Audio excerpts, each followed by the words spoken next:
Oi, pessoal! Esse é o podcast Livros que Amamos, onde eu, Denise Gomes, conto uma história nova toda semana. Em pouco mais de uma semana será o segundo turno das eleições do Brasil. Então, hoje eu resolvi trazer um livro que fala sobre política, porque afinal, política também é assunto de criança.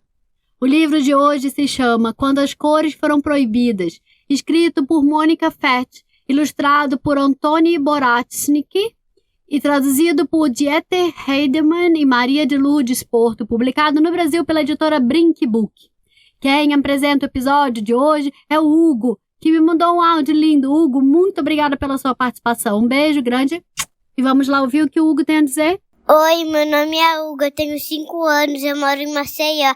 O nome que vamos ler hoje é Quando as Cores Foram Proibidas. Aproveita!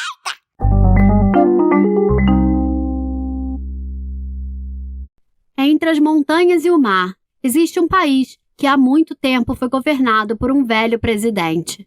Ele não era um imperador, nem rei, nem mesmo possuía uma coroa, mas era muito mais poderoso do que qualquer imperador ou rei. Muitos presidentes antes dele não haviam sido bons, achavam que o dinheiro e tudo que podiam comprar com dinheiro era mais importante que os habitantes do país. E acreditando neles, as pessoas não davam muita importância a si mesmas. Mas o velho presidente não pensava como os outros e havia mudado tudo. Ele não queria ser o mais rico, nem o mais importante do país. Gostava era de ver as pessoas rindo e queria que todo mundo fosse feliz. O velho presidente costumava sair em sua carruagem para passear pelas ruas e ruelas das cidades. Só posso tomar as decisões certas se eu conhecer muito bem o meu país, dizia a seus ministros. Acenava para as pessoas que o saudavam de volta e de vez em quando saía do carro para conversar com elas. Só posso tomar as decisões certas se eu souber o que as pessoas pensam, dizia aos ministros. Nas ruas que pareciam um formigueiro, desfilavam vestidos, calças, saias, lenços e chapéus coloridos. Até as casas eram coloridas, tal qual as flores e as borboletas. Vendo-as e ouvindo o riso das crianças nos jardins, o presidente se alegrava. Um país colorido é um país feliz, dizia aos ministros, e eles concordavam. Quando o velho presidente morreu, um outro chegou ao poder. Na verdade, o povo do país é que deveria ter elegido seu presidente, mas este era rico e influente e tinha muitos amigos ricos e influentes que queriam ficar ainda mais ricos e mais influentes através dele. Aproveitando-se disso, ele mesmo se declarou presidente. Os ministros sabiam que isso não estava certo, mas, como não eram muito corajosos e, além disso, queriam continuar sendo ministros, ficaram calados e concordaram. O novo presidente era mais jovem que o anterior e não tinha nada em comum com ele. Era dominador, vaidoso e ambicioso. Tudo que era bonito, ele queria só para si. Primeiro mandou construir, pelos mais famosos arquitetos do país, um suntuoso castelo, com 98 torres brancas como a neve. Depois, mandou confeccionar para si centenas de trajes pelos melhores alfaiates. Costumava usar perucas empoadas e enfeitar-se com peles e condecorações que ele mesmo se concedia. Dava festas em que se cantava, dançava, ria e comia até altas horas da noite. E, quando já tinha tudo o que podia desejar, mandou fazer uma carruagem dourada na qual saía para passear, só para se exibir. Com seu próprio dinheiro, ele não podia pagar tudo isso, então tirava do povo até o último tostão que podia. Os habitantes do país tinham que pagar altos impostos e o que sobrava era muito pouco. As famílias já se davam por satisfeitas se pelo menos aos domingos ainda pudessem fazer uma boa refeição. Ninguém mais ficava nas calçadas para acenar para o presidente quando ele passava em sua carruagem. Ninguém o admirava e ninguém lhe dava presentes como costumavam fazer com o velho presidente. E mesmo que quisessem, o povo tornara-se tão pobre que não havia mais condições de oferecer presentes. O presidente, zangado por não receber presentes, pôs-se a pensar num jeito de castigar aquele povo, que não gostava dele. Ordenou que todos se vestissem só de preto, inclusive os ministros. Ninguém deveria usar roupas tão magníficas quanto as suas. Depois, ordenou que todas as casas fossem pintadas de cinza e que tirassem delas todos os quadros. Ninguém deveria viver tão luxuosamente quanto ele. De agora em diante, declarou, todas as cores ficam proibidas. Os ministros abaixaram as cabeças e concordaram. Em pouco tempo, as pessoas perambulavam pelas ruas como sombras. Não se via nada, além de preto e cinza, cinza e preto. Só de vez em quando algo brilhante passava em meio à desolada monotonia. Era o presidente, em sua carruagem. O presidente, porém, não estava satisfeito. Ainda havia flores, arbustos e árvores para alegrar as pessoas. Então ele mandou arrancar, desenterrar e serrar tudo que tivesse flores ou fosse colorido. Só sobrou o parque, como um verdadeiro mar de cores ao redor do castelo. Mas um muro alto impedia que as pessoas vissem o parque. E se alguém conseguisse escalar o muro para uma espiada saudosa, logo seria preso pelos soldados. Quanto mais triste e oprimido ficava o povo, mais alegre se tornava o presidente. Suas festas agora duravam até o amanhecer. Enquanto as ruas iam ficando mais silenciosas, mais altas eram ouvidas as gargalhadas no castelo. Mas o que o presidente não podia destruir era o arco-íris. Sempre que o sol brilhava depois de uma chuva, as pessoas saíam correndo das casas para procurar um arco-íris. E então cantavam e dançavam debaixo do arco-íris, saciavam-se com suas cores e tudo parecia ser como nos velhos tempos. Nesses momentos, esqueciam-se do presidente, dos soldados e até do medo. O arco-íris é colorido, gritava o presidente, batendo os pés no chão. Um país colorido é um país feliz, e neste país ninguém deve ser feliz, só eu. Convocou os sábios. Infelizmente, nós não podemos fazer nada contra o arco-íris, disseram os sábios. Mal acabaram de falar e já estavam presos. Cheio de raiva, o presidente andava de um lado para o outro no castelo, arrastando atrás de si a cauda de seu traje de seda cor de pêssego. Preciso de um mágico que faça desaparecer o arco-íris. Tragam-me um mágico. Os ministros concordaram. Alguns já haviam sido mandados para a prisão e qualquer um poderia ser o próximo. Procuraram por todo o país.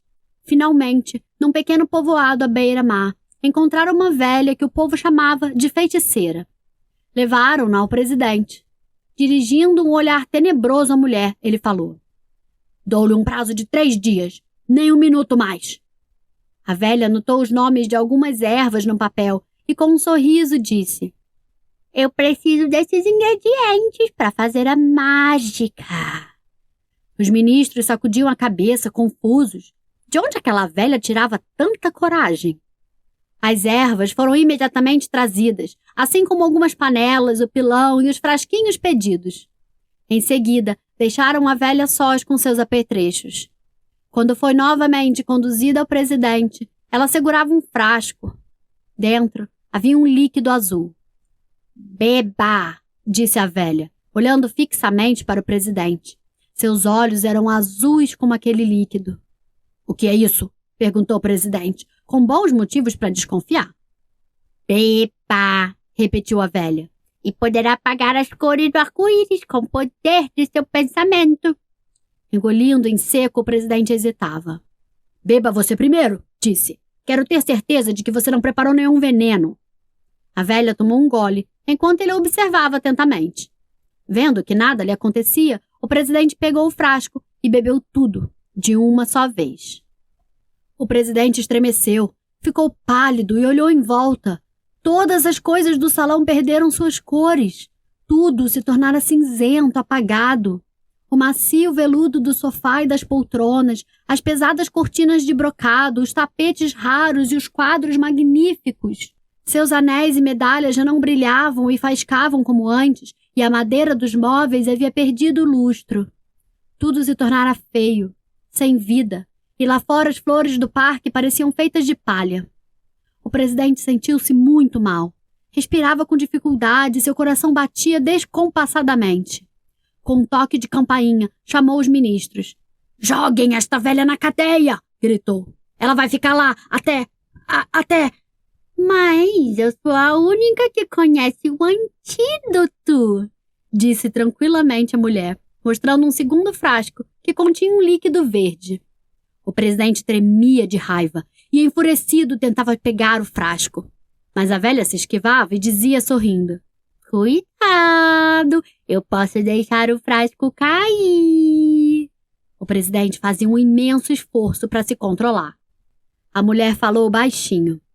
O antídoto vai trazer de volta as cores. E novamente sorriu. Mas nunca mais poderá proibi-las, pois no momento em que tentar fazê-lo, morrerá sufocado. O presidente levou as mãos à garganta, esbravejou, gritou, chorou e finalmente deixou-se cair vencido no sofá. Teve de escrever e assinar que permitia novamente as cores no país, e teve de escrever e assinar que o povo poderia eleger seu presidente. Ele sabia o que isso significava. Ninguém votaria nele. Com um profundo suspiro, levou o frasco à boca e lentamente bebeu todo o líquido. Sorridente, a velha o observava. Durante toda a vida havia colhido e estudado as ervas, seus efeitos e poderes. Só ela sabia como havia embaciado a visão do presidente. E que, de qualquer maneira, em 2 ou 3 horas o efeito do líquido azul teria desaparecido. Eleito novo presidente, seu primeiro ato foi abrir as portas das prisões. Chamou os ministros e declarou: não haverá mais presos aqui. Os ministros concordaram, mas isso não os ajudou. Foram postos num trem com o antigo presidente e tiveram de sair do país. Fim.